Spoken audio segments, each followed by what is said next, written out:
जय हिंद साथियों, आध्यात्मिक ज्ञान अर्थात स्वयं के ज्ञान के बिना मनुष्य मानसिक गुलामी की ओर चला जाता है।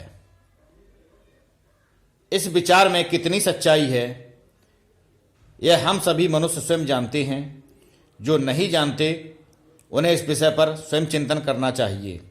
हमारे देश में एक धारणा मन में बैठी हुई है कि आध्यात्मिक ज्ञान गुरु से ही ग्रहण किया जाता है, जबकि सच्चाई यह है कि आध्यात्मिक ज्ञान के लिए गुरु की आवश्यकता हो भी सकती है और नहीं भी हो सकती है।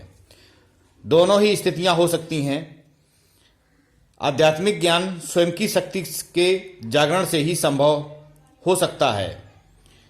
गुरु मार्गदर्शन हेतु उपयुक्त है, किंतु आध्यात्मिक ज्ञान के संपूर्ण ज्ञान होने का प्रमाण यह भी है कि यहाँ के धर्म में गुरु को जितना महत्व दिया गया है उतना कहीं अन्य देखने को नहीं मिलता। यह बात गौरव करने योग्य है। पर हमारे देश में अनेक तथाकथित गुरुओं ने अपने लोभ लालच के लिए जिस तरह से लोगों की भावनाओं का दोहन किया है, उसे देखकर ऐसा करने में संकोच भी होता है। कहा जा सकता है कि जितने भी गुरु हैं उनमें से बहुत बिरले होते हैं जो तत्व ज्ञान को समझते हों। रट भले ही लिया हो पर समझ में कईयों को कुछ नहीं आता। दरअसल लोग इस बात को नहीं समझते और इसीलिए वे धर्म के नाम पर विश्व में फैले पाखंड का विरोध करने की हिम्मत भी नहीं कर सकते। पहली बात तो यह है कि धर्म प्रत्यक्ष रूप से लाभ दिलाने वाला कोई माध्यम नहीं है। यह दूसरों को अपने जाल में लाने वाली परंपरा मात्र है। प्रत्येक धर्म का आधार अध्यात्म है। अध्यात्म यानी वह ज्ञान जो हमारे अंदर विचरण कर रहा है, उसे जानना और समझना ही तत्व ज्ञान है। जब हम उसे जान और समझ लेते हैं तब हमें इस संसार का सार भी समझ आ जाता है और दुख हमें विचलित नहीं कर सकता और सुख किसी संकट में भी नहीं डाल सकता। संपूर्ण विश्व में धर्म के आधार पर भ्रष्टाचार को रोकने वाला मात्र एक ही उपाय है कि लोगों को अध्यात्म और धर्म में अंतर समझाया जाए।